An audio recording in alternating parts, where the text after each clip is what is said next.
And when I sing "Fuck Everyone and Run" in the New Kings, I'm singing it very quietly in falsetto with sadness and reflection.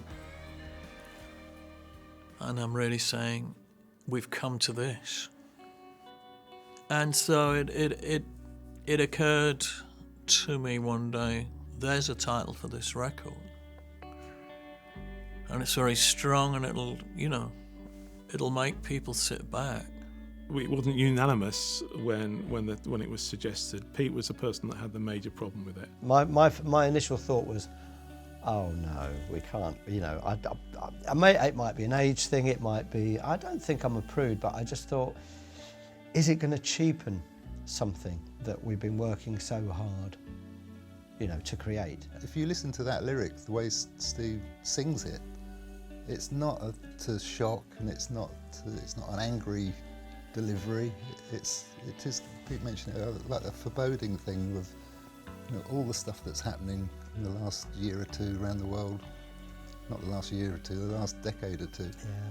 You can't help but starting to feel nervous and worried, and what is happening.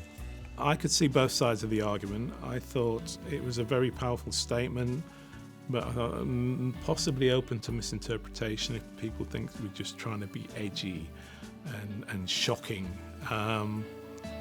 But I think in the context of the song New Kings, it's such an incredibly powerful song and such a fantastic lyric that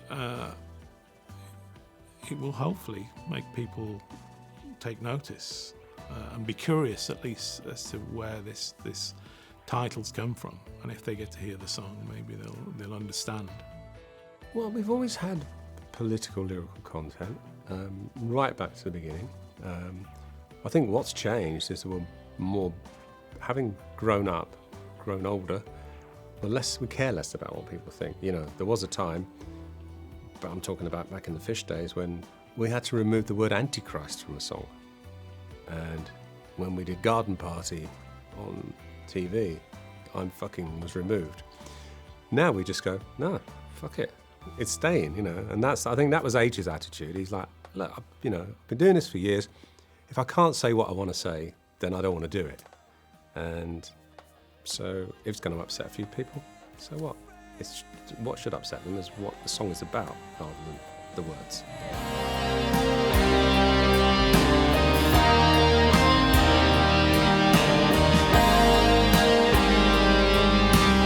I thought it would be great to have a title that shows everyone that we believe in something, and that we haven't mellowed at all, and that we're not making this music to be easy listening, and we're not making this music to be attractive in a marketplace. We're making this music because, or I'm making this music because I'm getting old, and I don't know how many more records I'm going to make, so I should say something important. And I think that process sort of started with Gaza. Gaza upset a lot of people for the wrong reasons, I think. But you've got to start saying something important. And so I guess as I've got older, I've started writing protest songs.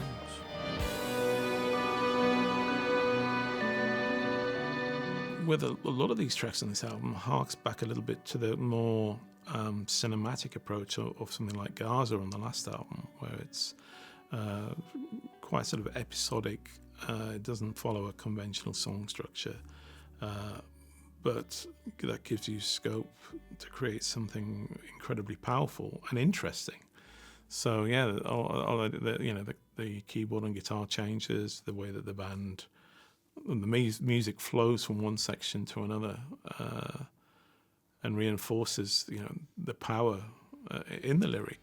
I think I don't know any other band around making music that would do that, do what we do.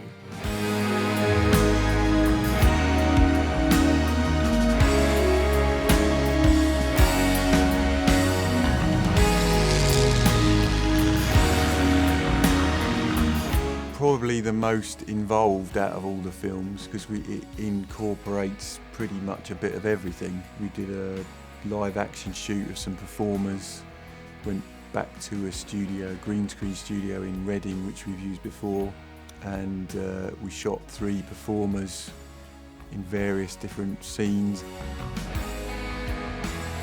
New Kings is essentially a series of animated fine art paintings rendered in various different styles.